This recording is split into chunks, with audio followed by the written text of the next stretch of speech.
Will quantum computing actually steal all of your Bitcoin? With quantum computing on the rise, the idea that some future supercomputer could hack into your crypto wallet and drain it is terrifying, and it's what people in crypto are most concerned about when it comes to quantum computing technology advancements. I'm Brett at CGX Crypto, and in this video, we're diving into what quantum computing really is, how it could mess with Bitcoin security, and what people are doing to fight it. We'll look at how Bitcoin works today, how far along quantum computers actually are, and by the end, you'll actually see if your coins are safe, and for how long. So let's get started. Here's a simplified explanation of what quantum computing is. If you think about regular computers, they use something called bits, and this is their computing language that people code in. It's either a 0 or a 1. In computer science, the digits 0 and 1 in binary code are often used to represent true or false values, with 0 typically representing false or off, and 1 representing true or on. This concept is fundamental because computers operate on physical states like transistors, which can be one of two states, on or off. But quantum computers use qubits, different to bits, which can both be 0 and 1 at the same time. This is called superposition. So I know that sounds a little bit confusing, but let's simplify it. Imagine you're playing a game where you have a magical coin. When you flip this coin, before it lands just heads or tails, it's spinning in the air. While it's spinning in the air, it's considered to be both heads and tails at the same time, until you catch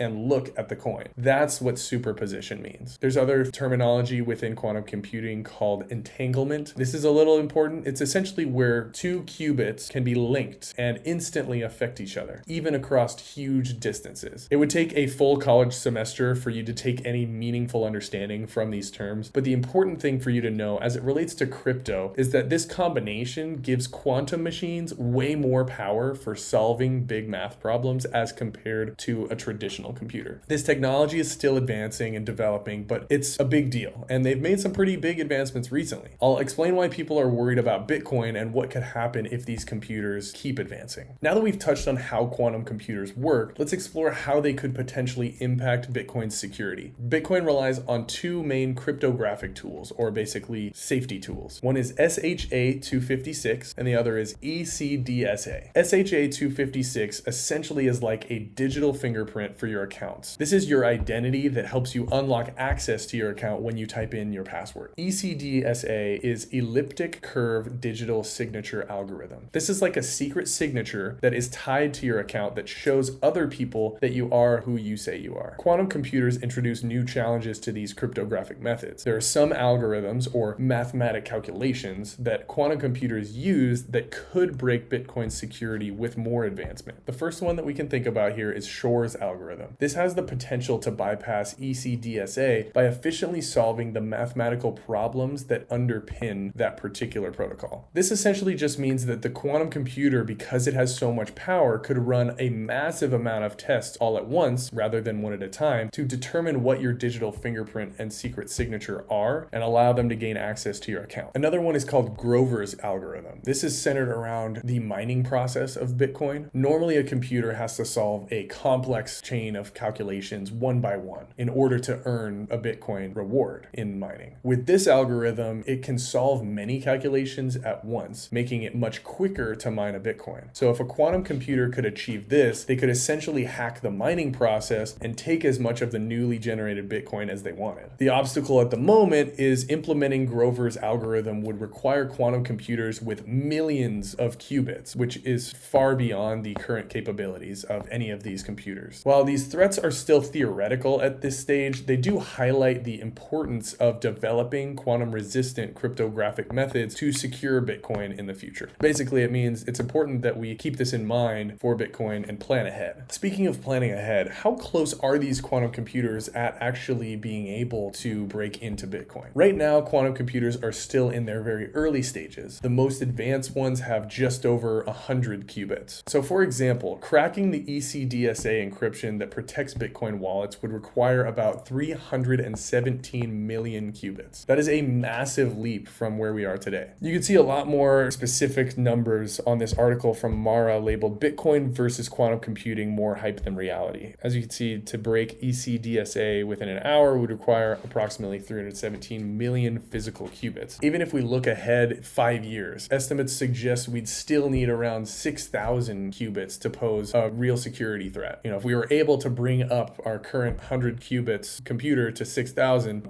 that's the only way we would be able to pose somewhat of a security threat. Obviously, millions would be able to break into it within an hour. The idea that quantum computers will steal your Bitcoin tomorrow is way more science fiction than science fact. In the meantime, Bitcoin's design includes features that help us protect it. For instance, public keys are only revealed when you send coins, and best practices like not reusing addresses add extra layers of security. Plus, the Bitcoin community is already exploring quantum-resistant cryptographic methods to stay ahead of potential threats. So while it's important to stay aware of the risks, there's no immediate danger of quantum computers stealing your Bitcoin. The technology is not there yet. Since quantum computers aren't powerful enough yet, you might be wondering what happens if we do get there one day. Well, let's walk through what that could actually look like. If a quantum computer became strong enough, the biggest risk would be to Bitcoin wallets where the public key is already visible. This just means wallets that have already been sent Bitcoin before. Using something called Shor's algorithm, a quantum computer could figure out the private key from the public key way faster than a regular computer could. Once a hacker has your private key, they could steal your Bitcoin, just like stealing your house key and walking right in. Another scary idea is a big enough quantum computer could even try to mess with the blockchain itself, like rewriting past transactions. But that would be way harder because you'd need to outplace the entire Bitcoin network, which is a massive group of computers working together. Basically, this means all of the people mining Bitcoin right now. At the moment, coins that have never been moved, like Satoshi Nakamoto's original Bitcoin, could be an early target someday because their public keys are known. But again, we're talking about tech that doesn't even exist yet. It just shows why everybody is paying attention and prepared just in case. So we've discussed the potential threats quantum computers pose to Bitcoin. Now let's explore how Bitcoin can defend itself against these future challenges. As we know, Bitcoin's security relies on cryptographic methods. At the moment, they're pretty robust, but they could be vulnerable to quantum attacks in the future. So to address this, researchers and developers are working on quantum-resistant cryptographic algorithms. These algorithms are designed to withstand the computational power of quantum computers, basically ensuring that Bitcoin transactions remain secure even as the technology advances. As you can see here on this article from Quantum Insider, down here on the proactive approach section, you can see that implementing these quantum-resistant algorithms into Bitcoin's infrastructure is not straightforward. It requires consensus from the global Bitcoin community as changes to the protocol affect all users. Essentially, what that means is people running Bitcoin nodes get a say in what happens, and there needs to be a general consensus among the